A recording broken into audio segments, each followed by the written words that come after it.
ইবাদত করব না। আল্লাহ বলেন পবিত্র কোরআনে সূরা মাইদার ৫ নম্বর সূরা ৭২ নম্বর আয়াত বলা হয়েছে, লাকাদ কাফরাল্লাযিনা ক্বালু ইন্নাল্লাহা হুয়াল মাসীহ ইবনু মারইয়াম।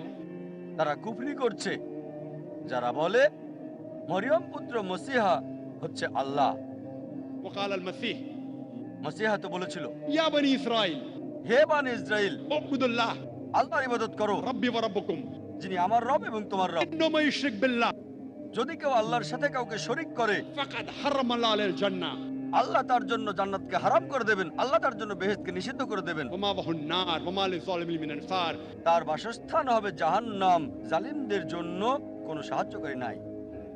যীশু খ্রিস্ট ভাই সাল্লাল্লাহু আলাইহি সাল্লাম বলেছেন, ইন্নামা ইউশরিক বিল্লাহ যে কেউ আল্লাহর সাথে কাউকে শরীক করলো, ফাকাদ হারামাল্লাহু আলাইহিল জান্নাহ আল্লাহ তার জন্য জান্নাতকে হারাম করে দেবেন। ওয়া মাওয়াহুন নার ওয়া মা লিযালিমিন মিন আনসার। তার আবাসস্থল হবে জাহান্নাম, আর তার জন্য কোনো সাহায্যকারী থাকবে না।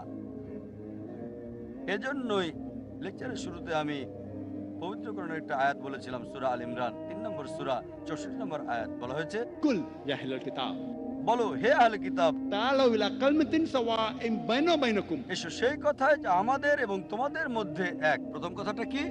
আল্লাহ না'বুদা ইল্লাল্লাহ, আমরা আল্লাহ ছাড়া কারো ইবাদত করি না। শুধু এক ঈশ্বরে বিশ্বাস করাটাই যথেষ্ট নয়, একত্ববাদে বিশ্বাস করার পাশাপাশি ইবাদতে একত্ব বজায় রাখতে হবে, শরীক করা যাবে না। প্রথম কথাটা কি? আল্লাহ না'বুদা ইল্লাল্লাহ আমরা আল্লাহ ছাড়া কারো ইবাদত করি না, এক সর্বশক্তিমান আল্লাহ ছাড়া। ওয়ালা নুশরিকা বিহি শাইয়্যান আমরা তার সাথে কাউকে শরীক করি না। ওয়ালা ইয়াত্তাখিযা বা'দুনা বা'দান আরবাবান মিন দুনিল্লাহ, আল্লাহকে বাদ দিয়ে নিজেদের মধ্যে কেউ কাউকে রব হিসেবে গ্রহণ করি না আমরা। ফান্তাওয়াল্লাহ যদি তারা মুখ ফিরিয়ে নেয়, ফাকুলু শাদু তোমরা সাক্ষী থেকো বিআন্না মুসলিমুন। আমরা মুসলিম, আল্লাহ সুবহানাহু ওয়া তাআলার কাছে আত্মসমর্পণকারী। আল্লাহ পবিত্র কোরআনে বলেন, সূরা ইউসুফ 12 নম্বর সূরা 106 নম্বর আয়াত, অধিকাংশ লোকেরাই আল্লাহ তাআলাকে বিশ্বাস করার পর শরীক স্থাপন করে। তার মানে অধিকাংশ লোকজনই ইবাদত করার পাশাপাশি আল্লাহর সাথে কাউকে শরীক করে। সুতরাং ইবাদত করতে হবে কোনো শরীক করা ছাড়া। আল্লাহ বলেন সূরা লোকমান 31 নম্বর সূরা 27 নম্বর আয়াত, যে যদি পৃথিবীর সবগুলো গাছপালাকে কলম বানিয়ে দেওয়া হয়, সমুদ্রের পানিকে কালি বানিয়ে দেওয়া হয়, 7 সমুদ্র যুক্ত করা হয়, তবুও আল্লাহর কথা লিখে শেষ করা যাবে না। পবিত্র কোরআনের একটি আয়াতের উদ্ধৃতি দিয়ে আমার বক্তব্য আমি শেষ করছি। সূরা হজ 22 নম্বর সূরা 73 নম্বর আয়াত বলছে, হে মানুষ, মনোযোগ সহকারে একটি দৃষ্টান্ত শোনো। আল্লাহর পরিবর্তে তোমরা যাদের ডাকো, তারা যদি সবাইকে একত্রিত করার পরে যদি একটি মাছি সৃষ্টি করতে বলা হয়, তারা সেটাও সৃষ্টি করতে পারবে না। যদি সবাইকে ডাকার পরে একটা মাছি সৃষ্টি করতে বলা হয়, তারপরও তারা মাছি সৃষ্টি করতে পারবে না। এমনকি যদি মাছি কিছু ছিনিয়ে নেয় তারা সেটাও উদ্ধার করতে পারবে না। যারা প্রার্থনা করে তারা দুর্বল, যাদের কাছে প্রার্থনা করা হয় তারাও দুর্বল। ওয়া আখির দাওয়ানা আলহামদুলিল্লাহি রাব্বিল আলামিন।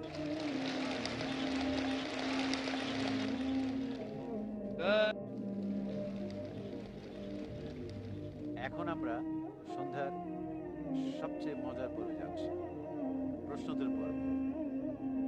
3টি মাইক আছে, 2টি পুরুষদের জন্য, একটা সামনে আমার বাম দিকে, একটা পিছনে বাম দিকে, আর একটা ডান দিকে মহিলাদের জন্য। দয়া করে আপনার নাম এবং পেশা বলুন। প্রশ্ন করার ক্ষেত্রে অমুসলিমরা অগ্রাধিকার পাবে। একটা প্রশ্ন করা যাবে। কেউ দ্বিতীয় প্রশ্ন করতে চাইলে লাইনের পিছনে গিয়ে দাঁড়াবেন, আবার আসবেন। এখন আমি সামনের বাম দিকের মাইক থেকে শুরু করছি। এখন প্রথম প্রশ্নটি হবে অমুসলিম ভাইদের থেকে। প্রথমে আমার বাম দিকের মাইক, দ্বিতীয়টি বাম দিকের পেছনে, তৃতীয়টা মহিলাদের। এভাবে ঘড়ির কাঁটার মতো আসবে। হ্যাঁ ভাই, নাম এবং পেশা বলুন।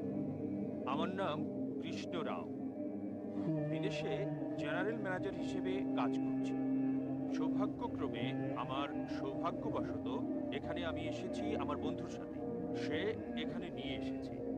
আসলে ডাক্তার জাকির, তাকে টিভিতে দেখেছি, সবসময় দেখি, মানে এটা একটা বড় সুযোগ যে তাকে সরাসরি দেখার সুযোগ ঈশ্বর করে দিয়েছেন।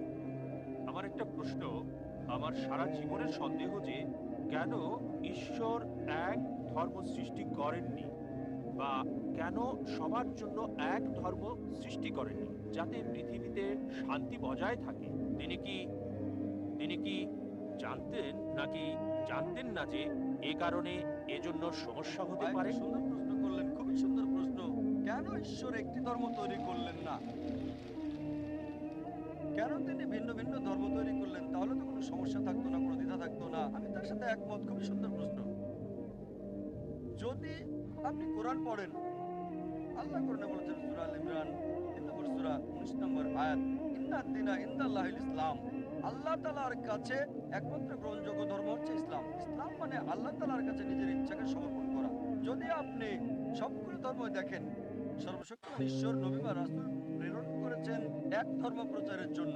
সকল নবী রাসূল আদম আলাইহিস সালাম থেকে শুরু করে নূহ, মুসা, ঈসা, মুহাম্মদ সাল্লাল্লাহু আলাইহি সাল্লাম, সকল নবীগণই আর আমাদের নবী বলেছেন এ পর্যন্ত ১,২৪,০০০ নবী রাসূল এই পৃথিবীতে প্রেরণ করেছে। পবিত্র কোরআনে সূরা ফাতির ৩৫ নম্বর সূরা ২৪ নম্বর আয়াতে, وإن من أمة إلا خلا فيها نذير।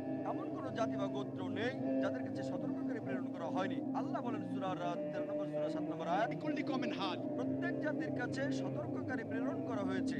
ভাই, সকল নবীগণই যারা এসেছিলেন তারা কেবল সর্বশক্তিমান ঈশ্বরের কাছে নিজের ইচ্ছাকে সমর্পণের কথাই শিখিয়েছেন। মূল কথা যে সকল নবীগণই শিক্ষা দিয়েছেন, একত্ববাদের কথা বলেছেন। তিনি কাউকে জন্ম দেননি, তার কোনো মা নেই, তার কোনো বাবা নেই, তিনি কেবল একক, তার মতো কোনো কিছু নেই। আর সময়ের স্রোতে পূর্ববর্তী নবীগণ যা প্রচার করেছেন তা পরিবর্তন হয়েছে। লেকচারে আমি বলেছি প্রায় সব ধর্মগ্রন্থ যেগুলো কোরআনের আগে এসেছে পরিবর্তিত হয়ে গেছে। আল্লাহ পবিত্র কোরআনে একাধিকবার বলেছেন যদি তিনি চাইতেন তবে সবাইকে আত্মসমর্পণকারী বানাতে পারতেন, মুসলিম বানাতে পারতেন। ভাই, মুসলিম শব্দটাকে ধর্ম মনে করবেন না। ইসলাম শব্দের অর্থ হলো এটা দ্বীন, একটা জীবন ব্যবস্থা, নিজের ইচ্ছাকে সমর্পণ করা। আর মুসলিম মানে এরকম নাম থাকা নয় যে আব্দুল্লাহ, জাকির, সুলতান। মুসলিম হলো যে নিজের ইচ্ছাকে আল্লাহর কাছে সমর্পণ করে। যদি আপনার ইচ্ছাকে আল্লাহর কাছে সমর্পণ করেন তাহলে আমি আপনাকে বলবো মুসলিম। সুতরাং শুধু এই লেভেল দেখবেন না যে জাকির, সুলতান, আব্দুল্লাহ। আরবিতে মুসলিম মানে যে নিজের ইচ্ছাকে সমর্পণ করে। যদি কেউ নিজের ইচ্ছাকে সমর্পণ করে তিনি একজন মুসলিম। সুতরাং সকল নবীগণই শিক্ষা দিয়েছেন যে আমাদের ইচ্ছাকে সমর্পণ করতে হবে। সবাই এক ঈশ্বরের কথা শিক্ষা দিয়েছেন, সবাই তাওহীদ শিক্ষা দিয়েছেন। কিন্তু সময়ের আবর্তে সব গ্রন্থে পরিবর্তন হয়ে গেছে। এই কারণে সর্বশক্তিমান ঈশ্বর সর্বশেষ এবং চূড়ান্ত নবী মুহাম্মদ সাল্লাল্লাহু আলাইহি ওয়াসাল্লামকে প্রেরণ করেছেন এবং সর্বশেষ ও চূড়ান্ত বার্তা পবিত্র কোরআন। সকল নবী যারা মুহাম্মদ সাল্লাল্লাহু আলাইহি ওয়াসাল্লামের আগে এসেছিলেন এবং সকল গ্রন্থ যেগুলো কোরআনের আগে এসেছিল সেগুলো শুধু সেই সময়কার লোকদের জন্য এসেছিল। কোরআনের 4টির নাম উল্লেখ আছে: তাওরাত, জবর, ইনজিল এবং কোরআন। তাওরাত হলো সেই ওহী বা ঈশ্বরের বাণী যা মুসা আলাইহিস সালামকে দেওয়া হয়েছিল। জবর ঈশ্বরের পক্ষ থেকে দাউদ আলাইহিস সালামকে দেওয়া হয়েছিল। ইনজিল হলো সেই ওহী বা ঈশ্বরের বাণী যা ঈসা আলাইহিস সালামকে দেওয়া হয়েছিল। আর কোরআন হলো সর্বশেষ এবং চূড়ান্ত বার্তা, সর্বশেষ ও চূড়ান্ত নবী মুহাম্মদ সাল্লাল্লাহু আলাইহি ওয়াসাল্লামকে দেওয়া হয়েছে। কোরআন আরো বলছে সূরা রাদ 13 নম্বর সূরা 38 নম্বর আয়াতে বলা হয়েছে لكل أجل كتاب।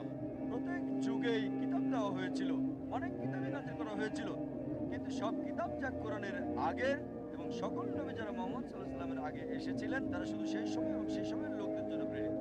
এই কারণে সর্বশক্তিমান ঈশ্বর এটাকে সংরক্ষণ করে রাখেননি। যেহেতু কোরআন হলো সর্বশেষ এবং চূড়ান্ত বার্তা, তাই এটা শুধু মুসলিম বা আরবদের জন্য না, এটা সমগ্র মানব জাতির জন্য। এবং নবী মুহাম্মদ শুধু আরব বা মুসলিমদের জন্য নয়, তাকে প্রেরণ করা হয়েছে সমগ্র মানব জাতির জন্য। আর এই কারণে তার কথা উল্লেখ আছে বিশ্বের প্রধান প্রধান ধর্মগ্রন্থগুলোতে। আর এই কিতাব পবিত্র কোরআনে আল্লাহ বলেছেন সূরা হিজর 15 নম্বর সূরা 9 নম্বর আয়াতে, এই কোরআন আমি নাজিল করেছি, আমি এর হেফাজত করব। তার মানে আমরা দেখছি সর্বশক্তিমান ঈশ্বর রাসূল প্রেরণ করেছিলেন একটাই ধর্ম প্রচারের জন্য, মানে ঈশ্বরের কাছে নিজের ইচ্ছাকে সমর্পণ করার জন্য। আরবিতে এটা ইসলাম। যীশু খ্রিস্ট কখনোই খ্রিস্টান ধর্ম প্রচার করতে আসেননি। খ্রিস্টান শব্দটি যে বাইবেলে নেই এটা কি আপনি জানেন? পুরো বাইবেলে খ্রিস্টান শব্দটি খুঁজে পাবেন না। তিনি খ্রিস্টান ধর্ম